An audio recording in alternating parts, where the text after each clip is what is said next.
It's the Craggy Rugby Podcast. Connacht are about to leave the field. Maybe I'll have to start this again, but we'll go with the crowd.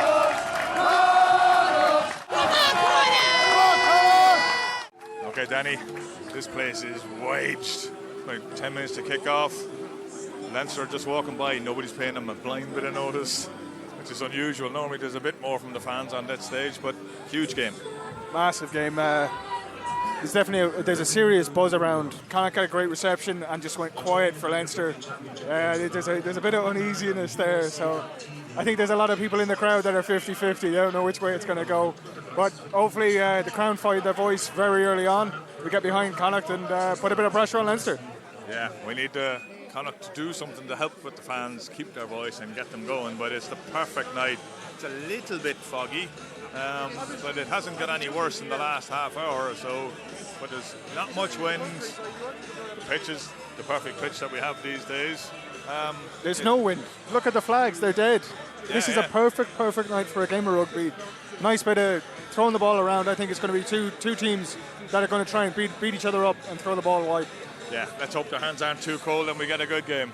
Okay, we're a bit early with our 20 minutes because it's 18 minutes gone, and Connacht lead 5-0 with a fantastic try by David Hawkshaw, who's on the field because Tiernan went off injured. But we now have a yellow card for Caolin Ford because he tackled Charlie Natai, which is, I don't know, Charlie Natai ran into him and Caolin Ford got sent out, got yellow carded. I'm still not quite sure why. We're actually seeing the replay here. I'm really not sure how Ford is getting a card there. It was a soap tackle and Charlie Natai hit him with his shoulder to the head, and we got I don't know, maybe I don't know. Yeah, it just seems strange, but Connacht are defending brilliantly. They had one. Leinster have three entries into Connacht's 22 and they've come away with nothing. And now we have a blood sub going on because blood sub for Oisin Dowling, but it's some game already. 18 minutes gone. It's been a cracker.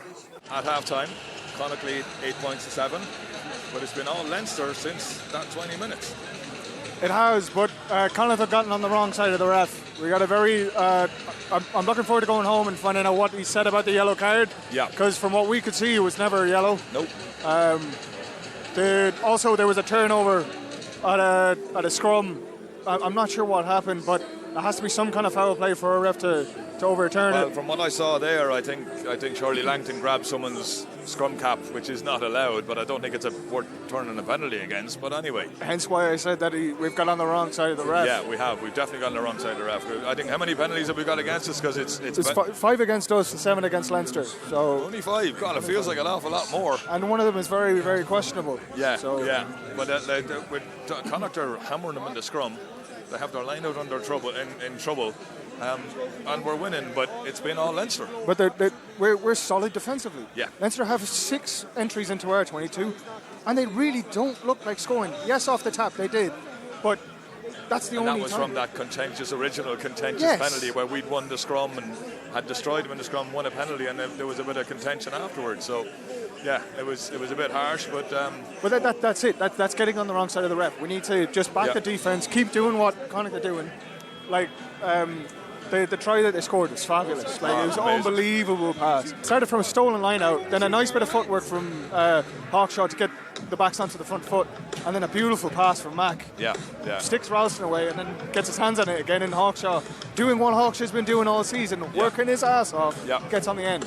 It was awesome. Hawkshaw's on because Tiernan went off with an injury. We've also lost Oisin Dowling to an injury, so Niall Murray is on. He was having a great game, but Murray hasn't taken a step back since coming on. It's been like for like. Dowling is definitely a loss. I saw him going off with it, and he's in his sling now, which is a bit worrying going forward. But Murray has come in, and he's hit the ground running. He certainly has. It's some match. The tension, the crowd are into this as much as I've ever been part of a crowd into it. My voice is already starting to go, and you can probably hear. So we'll talk again at 60 minutes if I still have a voice. We think it's 60 minutes, but the clock's gone in the ground. Leinster now lead 19 points to 8, and it's Connacht had their chances, lost a lot of lineouts, and we have a man in the bin, and Leinster scored 2 tries. Yeah, it really started. Connacht made a few errors. Leinster made them pay. Then get a yellow card, and Leinster used the extra man. They just made Connacht go back and forth, and then swung it wide and a little dink through. Now it was a bit fortunate. I don't know. Maybe between Mac and Caolin, they could have done something more, just boot it out. But look, it's how it goes sometimes. Yeah, but the bigger issue is that we had 3 lineouts in there, 22, 4. Well, no, 3 three lineouts, but four lineouts in a row that we didn't even win our own ball. Yeah, it's highly frustrating.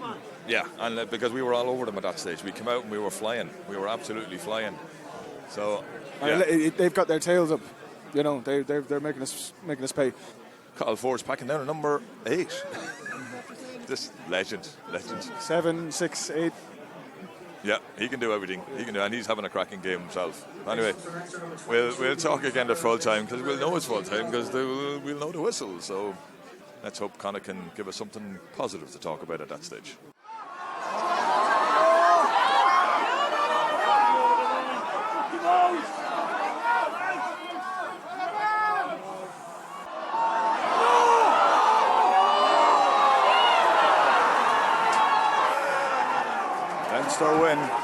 Leinster win. How many times has that happened to us before?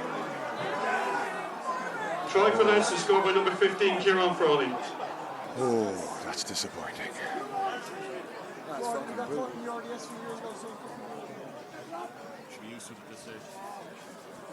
Okay, Danny, Leinster are going to win. They've scored with the last play of the game. Try by Frawley. They're going to be 22-24, 22-26 to Leinster. That's a killer. Connacht had a chance to clear their lines and they didn't take it. They went for scrums that they should have put into the corner, made them run the length of the field. No, that's not where the game was lost. The game was lost on a crooked line-out. Yes, was. It wasn't lost on anything. You're right, everything was done right up yeah. until the last play. It was 79 minutes and we put it in crooked into the line-out.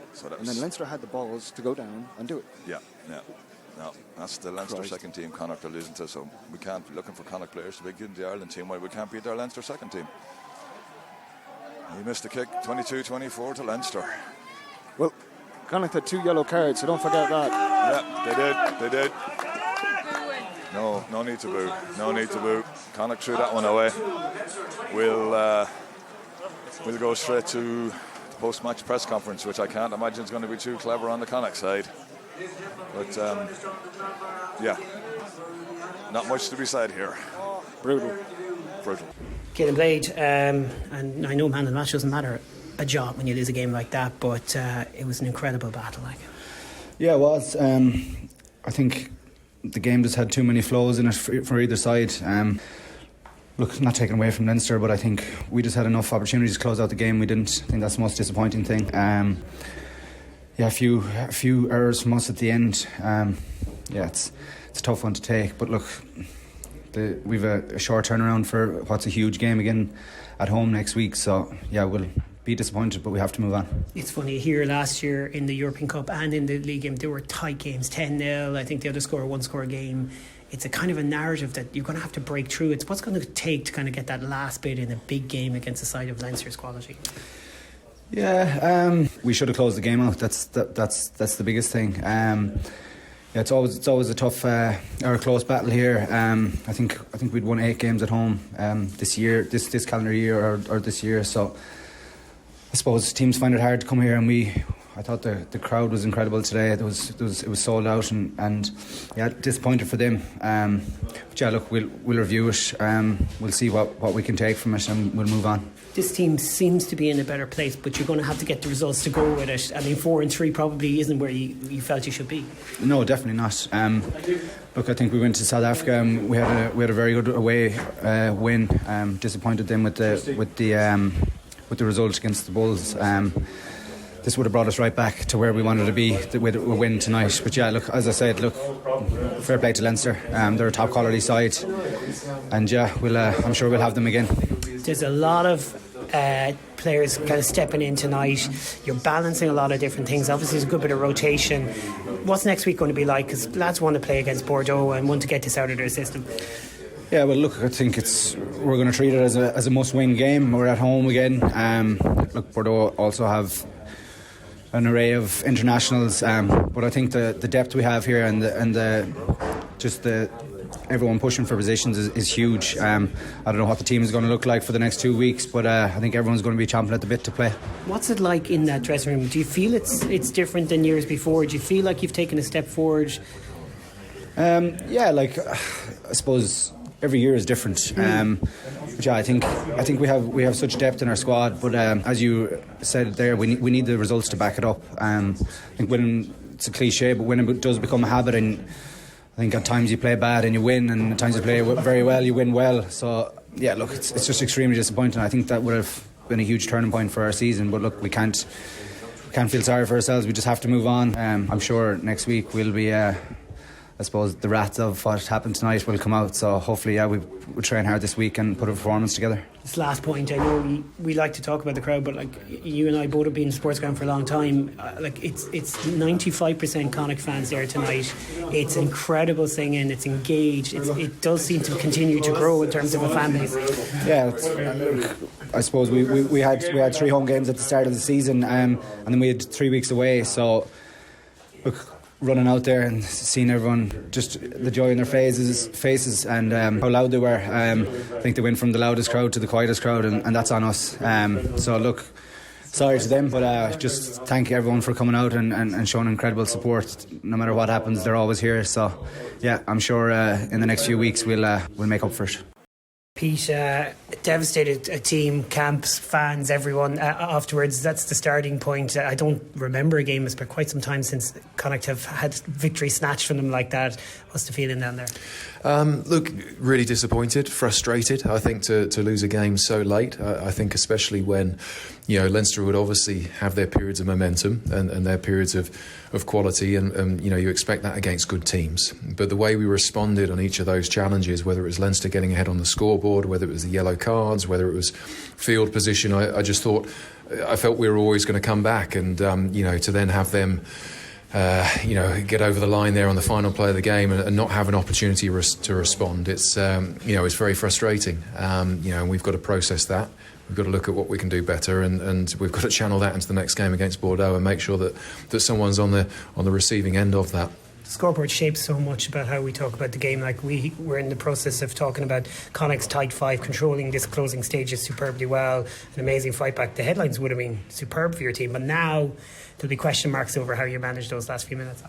Yeah, I don't think there'll be question marks over how we managed it. I think it does change the narrative, of course, in terms of what the final scoreboard says. But the scrum penalties we were earning there, and some of our decisions around whether to run, whether to maul, whether to kick, I thought we actually played it the right way there with the last 20 minutes. It was really key that we kept firing shots in the attacking half of the field, that we kept going at Leinster. We couldn't just go into our shells.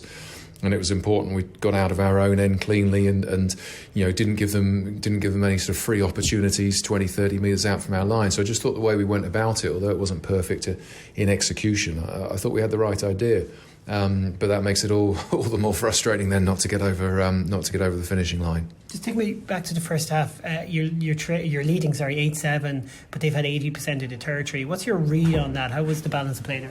Yeah, I think we started really brightly, and as I said, I think we were engineering some really good opportunities attacking wise, and I think those early points for us demonstrated that. Obviously, Leinster are a team, the quality they have, they're not going to go away easily.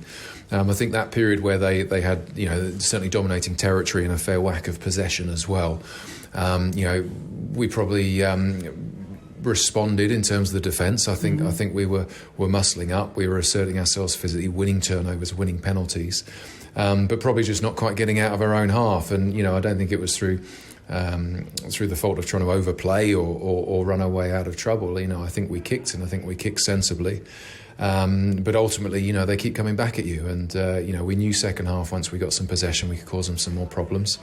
But we had to dig in, and as I said, I was full of respect for the lads in terms of how they did that.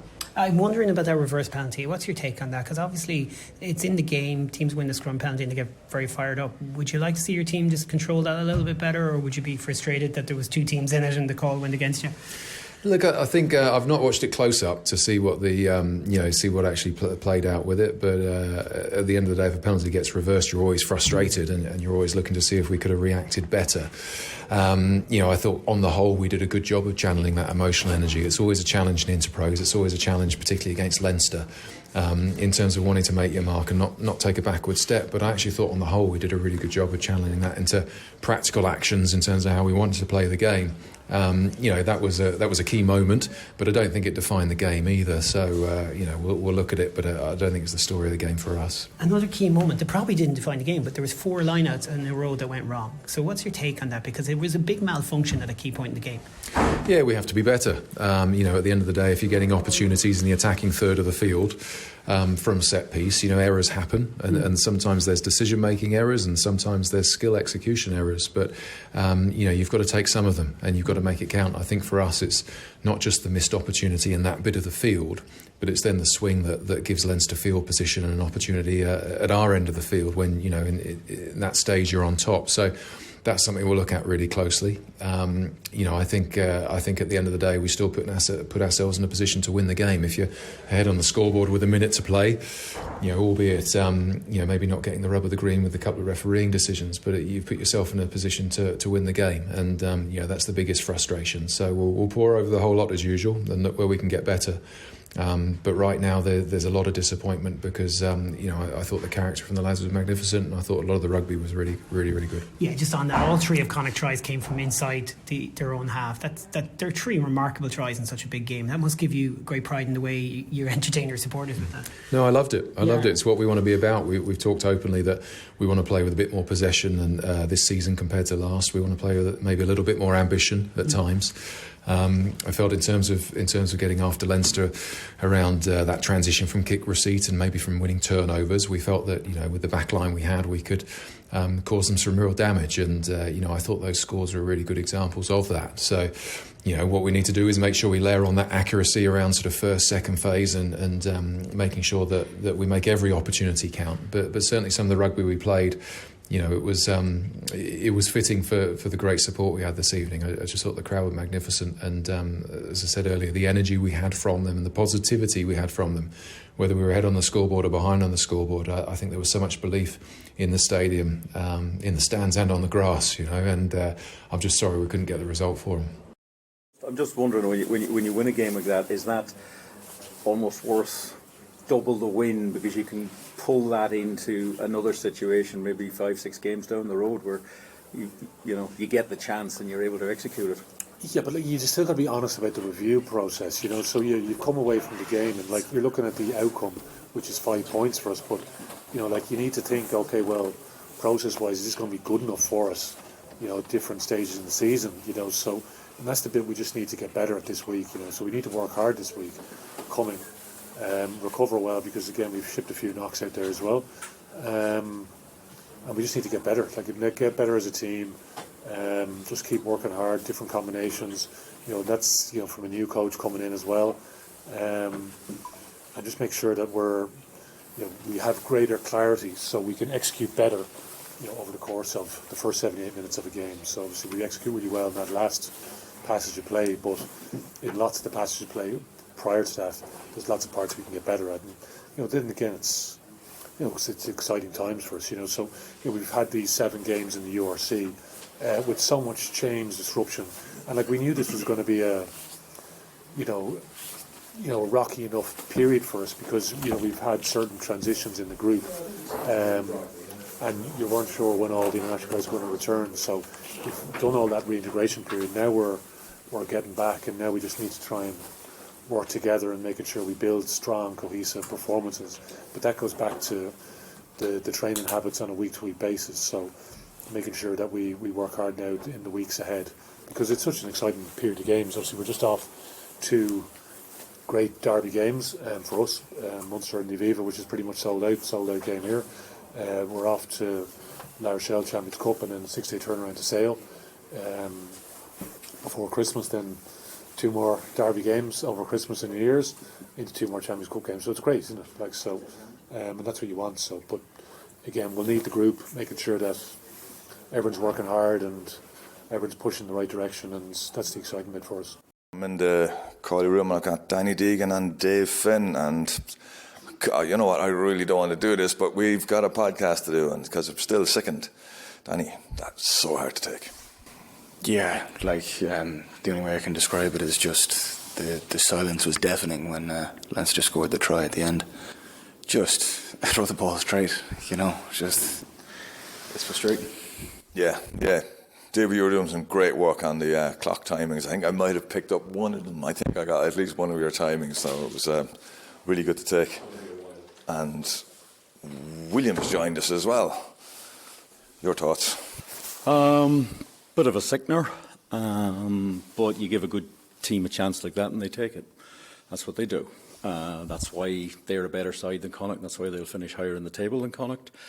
That's just the way it is. We did really well to come back from 19-8 down, but it did get a bit messy then to actually know how to close the game out. One line out goes astray, they get a scrum, they move it, and as Leo Cullen said, that was the best bit of play that they put together in the whole game, and you could see the overlap coming, and they took it. Yeah, the Connacht defence for the first time, because I've just quickly looked back at it there on Twitter, Dave. Sorry, because I was going to interview you and William jumped in, but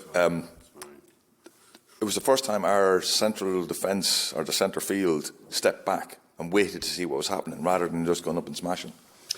Yeah, Will's pretty much nailed it to the head. I mean, the other thing is that when they were terrible, we only scored 8 points. When we were terrible, they scored 12 points, and we lose by 3.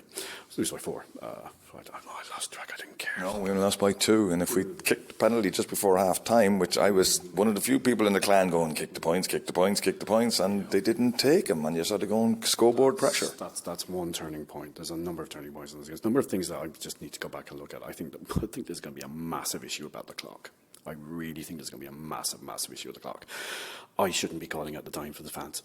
It just shouldn't happen. No. The referee was the referee was getting information from the TMO, who I half think was getting it either from me or was watching the same screen I was watching. So if there's any issues with the screen clock, we were in trouble. So I have no idea. But ultimately, yeah, it wasn't one line out that didn't go straight. It was about 5 line outs that didn't go straight. And when you think about it, it was the last line out of the first half gave them, they bounced off rather than us being taking an extra 3 points. I was just talking to Jerry Thornley about it, and he was feeling the same way. And Danny, then you lose momentum, and rugby's about momentum. Yeah, it's all about momentum. Like, guys really feed off that. It's small victories, you know. That's why you look at the international game, and the English guys have always got a lot of hassle for it. But that's what they live off. You try and build that momentum off the smallest things, and that's what happened tonight. Now, I know we lost. What is it? Three lineouts in the 22 early in the second half, but if you add it to the one that we lost at the end of the first half. But hold on. Connacht had come back. They were in the lead. Doesn't matter. That wipes out what happened before. They were in the lead. They were in control, and they flipped the last one. That's the problem. That's what it comes down to. It doesn't, like, whatever happens beforehand. If they make that last line out, we don't talk about the penalty before half time. We don't talk about the 4 lineouts in the second half. We don't talk about any of those. It's the last. I think we do, but no. But if they get that, take it down and win. We don't. We don't do it because we won. You'd still talk about it from an analysis point of view. They if you win the game, they are an issue. Yes. You don't win the game, they are the issue. Yes, that's it. That's very, very well put, Dave. Yeah, there was the 2 yellow cards, and there was also the penalty reversal. Now, we had a penalty reversal last week that cost us a point. I agree with Danny. If you get that line out done, you think about that other stuff. But to be honest with you don't think about it for very long because you've won the game. This is a big setback in my view. This was a game that you've now gone 4-3 overall. That's not where you need it to be. If you look at the way the fixtures are going to run, that game in Belfast now is absolutely massive. Yeah, but Ulster lost today as well. They did, and they are in serious. There are serious problems up there now. They've been bubbling along, so that's an opportunity. Go and win that game, and you can make up for it.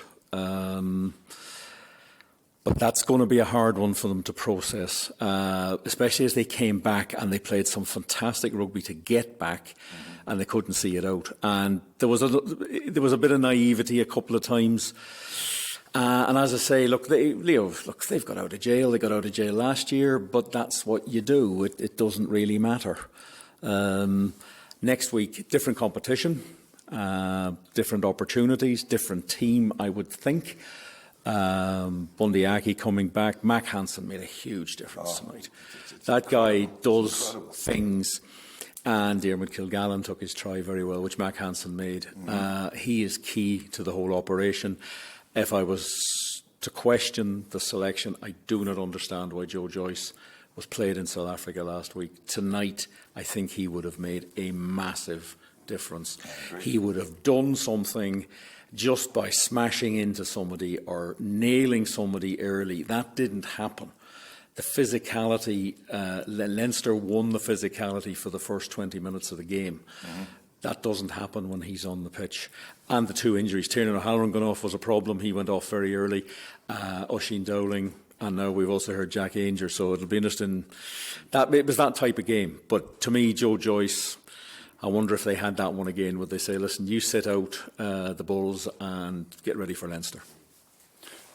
Well, I think just last week with having Joe Joyce there, I know there was always a talk of fitness just before the season, probably pushing him on that. But I wouldn't have had any issue with either of the Murray brothers or Dowling. And I know Ainger was throwing his body around tonight. He was certainly looking to try and kill somebody, which I think probably would have helped with Joe Joyce. But I don't think I felt like Darren Murray really put his hand up. Did a lot. That's his best game of the season. Yeah, but like he was hitting guys and like he wasn't taking a step back. And as a 21-year-old, like Jesus, that's impressive.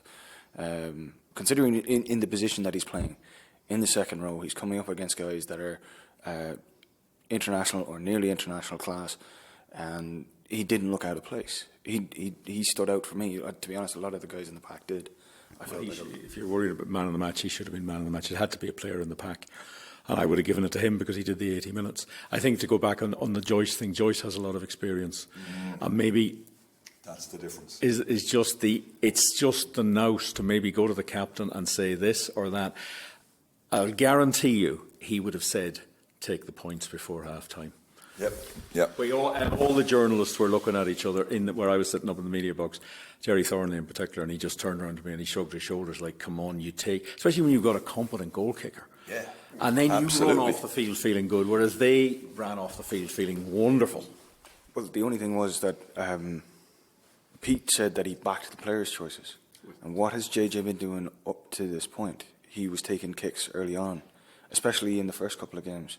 So I feel like they were just backing themselves, as Pete was saying. It turned out to be the wrong choice. Let's look at, we're absolutely analysing everything that went wrong because of a number of very small decisions that were hugely monumental. If you're Leinster, you don't look at the things that went wrong. The first 25 minutes, Ronan Kelleher couldn't hit a barn door. He was awful. And he's international. And the fact is that two international hookers had mares for 25 minutes in that game.